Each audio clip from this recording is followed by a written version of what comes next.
आज का ये एपिसोड शुरू करने से पहले एक छोटी सी बात। क्या आप भी अपना पॉडकास्ट बनाने की सोच रहे हैं? तो एंकर ट्राई कीजिए। ये पॉडकास्ट बनाने का सबसे आसान तरीका है। नंबर 1, ये फ्री है। नंबर 2, इसमें कई सारे ऐसे टूल्स हैं जो आपको अपने फोन और कंप्यूटर पर रिकॉर्ड और एडिट करने की फैसिलिटी देते हैं। नंबर 3, आप अपने पॉडकास्ट को डिस्ट्रीब्यूट भी कर सकते हैं, जिससे इसे स्पॉटिफाई और दूसरे प्लेटफॉर्म पर सुना जा सके। तो डाउनलोड कीजिए फ्री एंकर ऐप या विजिट कीजिए anchor.fm पर अपना पॉडकास्ट स्टार्ट करने के लिए। ये तो थी एक छोटी सी जानकारी, और अब शुरू करते हैं एपिसोड का सिलसिला। तो आज के एपिसोड में लीजिए सुनिए रविंद्रनाथ टैगोर के लिखे उपन्यास चोखेर बाली के हिंदी अनुवाद आंख की किरकिरी का भाग 20, मेरी यानी समीर गोस्वामी की आवाज में। इस बीच में और भी एक चिट्ठी आ पहुंची। उसमें लिखा था, तुमने मेरी चिट्ठी का जवाब नहीं दिया। अच्छा ही किया। ठीक बातें तो लिखने में नहीं आती। तुम्हारा जो जवाब है उसे मैं मन ही मन समझे लेती हूं। भक्त जब अपने देवता को पुकारता है तो देवता क्या मुंह की बातों से जवाब देते हैं। आशा है दुखिया का विल्व पत्र चरणों में स्थान पा चुका होगा। किंतु भक्त की पूजा ग्रहण करने में शिव का यदि तपोभंग हो तो उससे नाराज न होना। मेरे हृदय देव, तुम वर दो या न दो, आंख उठाकर देखो या न देखो, पूजा बिना किए तो भक्त की और कोई गति नहीं। इसी से आज ये छोटा सा पत्र लिख रही हूं। हे मेरे पाषाण देवता, तुम अविचलित बने रहना। महेंद्र फिर चिट्ठी का जवाब लिखने बैठा, किंतु आशा को लिखते लिखते विनोदनी की बातों का उत्तर अपने आप लेखनी के मुंह से निकल पड़ता है। ढक के छिपा के कौशल करके लिखते नहीं बनता। बहुत से पत्र लिखते और फाड़ते फाड़ते आधी से ज्यादा रात बीत गई। फिर एक लिखा भी तो उसे लिफाफे में भरकर उस पर आशा का नाम लिखते समय सहसा उसकी पीठ पर मानो चाबुक सा आ पड़ा। मानो कोई बोल उठा, अरे पाखंडी, विश्वासघातक, विश्वस्त बालिका से ऐसी प्रताड़ना, ऐसी धोखेबाजी।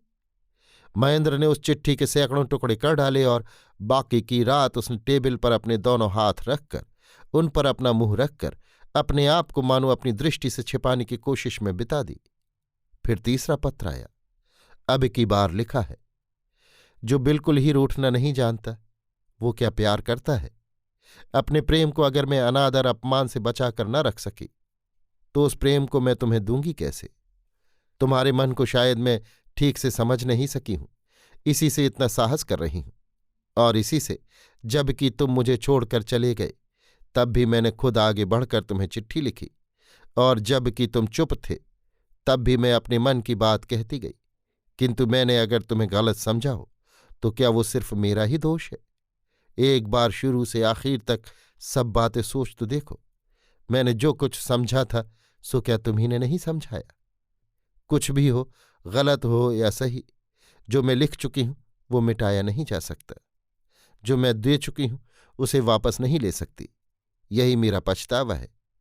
छी छी, ऐसी लज्जा की बात भी नारी के भाग्य में बदी होती है। किंतु इसके मानी ये मत समझ लेना कि जो प्यार करता है वो अपने प्यार को बराबर अपदस्थ करने देगा। यदि मेरी चिट्ठियों की तुम्हें जरूरत ना हो तो रहने दो। अगर तुमने उत्तर नहीं दिया तो बस यही खत्म है। इसके बाद फिर महेंद्र से रहा नहीं गया।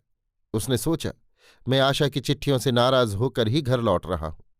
विनोदिनी ने समझा होगा कि मैं उसे भूलने के लिए ही घर छोड़कर भागा हूं। विनोदनी की इस स्पर्धा को हाथों हाथ अप्रमाणित करने के लिए ही महेंद्र को उसी वक्त घर लौटने का संकल्प करना पड़ा। इसी समय बिहारी आ गया। बिहारी को देखते ही महेंद्र का भीतर का पुलक सहसा मानो दूना हो उठा। इसके पहले तरह तरह के संदेहों से भीतर ही भीतर बिहारी के प्रति उसकी ईर्ष्या बढ़ रही थी और दोनों की मित्रता क्लिष्ट होने लगी थी। पत्र पढ़ने के बाद आज उसने अपना संपूर्ण ईर्ष्याभाव छोड़कर अतिरिक्त आवेग के साथ बिहारी को ग्रहण किया। कुर्सी से उठकर उसने बिहारी की पीठ थपथपाकर उसका हाथ पकड़कर उसे अपने पास कुर्सी पर बिठा लिया। किंतु बिहारी का चेहरा आज उदास था। महेंद्र ने सोचा, बेचारा इस बीच में जरूर विनोदनी से मिला होगा और वहां से धक्का खाकर यहां आया होगा। महेंद्र ने पूछा, इधर तुम हमारे घर गए थे क्या? बिहारी ने गंभीर मुंह से कहा, अभी वहीं से आ रहा हूं। महेंद्र ने बिहारी की वेदना की कल्पना करके मन ही मन जरा कुतूहल अनुभव किया। उसने अपने मन में कहा, अभागा बिहारी, स्त्रियों के प्रेम से बिल्कुल ही वंचित रहा बेचारा। और फिर उसने अपनी छाती के पास की जेब पर हाथ रखकर जरा मसक कर देखा। भीतर से तीनों चिट्ठियां खड़खड़ा उठीं।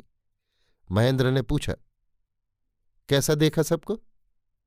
बिहारी ने उसकी बात का कोई जवाब न देकर पूछा, घर छोड़कर तुम यहां कैसे? महेंद्र ने कहा, आजकल जो प्रायः नाइट ड्यूटी पड़ती है, इसलिए घर से आने जाने में बड़ी परेशानी होती थी। बिहारी ने कहा, इसके पहले भी तो नाइट ड्यूटी पड़ा करती थी, तब तो तुम्हें घर छोड़ते नहीं देखा। महेंद्र हंस दिया, बोला, मन में किसी तरह का संदेह हो रहा है क्या? बिहारी ने कहा, नहीं, हंसी की बात नहीं, चलो अब घर चलो। महेंद्र घर लौटने के लिए तैयार था, किंतु बिहारी का अनुरोध सुनकर मुकरने लगा, मानो घर जाने का उसे कोई आग्रह ही न हो। बोला, ये कैसे हो सकता है बिहारी? फिर तो मेरा ये साल ही नष्ट हो जाएगा। बिहारी ने कहा, देखो भाई साहब, तुम्हें मैं बचपन से देखता आया हूं, मुझे तुम गलत समझाने की कोशिश न करो, ये तुम अन्याय कर रहे हो। महेंद्र ने कहा, किस पर अन्याय कर रहा हूं जज साहब? बिहारी नाराज होकर बोल उठा, तुम हमेशा से अपने हृदय की बड़ाई करते आए हो, तुम्हारा वो हृदय अब कहाँ चला गया भाई साहब? महेंद्र ने कहा, फिलहाल कॉलेज के अस्पताल में।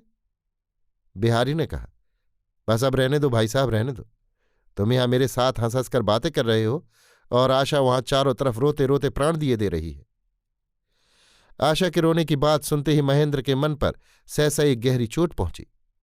संसार में और भी किसी को कोई सुख दुख हो सकता है, महेंद्र के नए नशे में इस बात के लिए जगह ही नहीं मिली थी। आज सहसा उसका हृदय मन चौंक पड़ा। बोला, आशा रो क्यों रही है?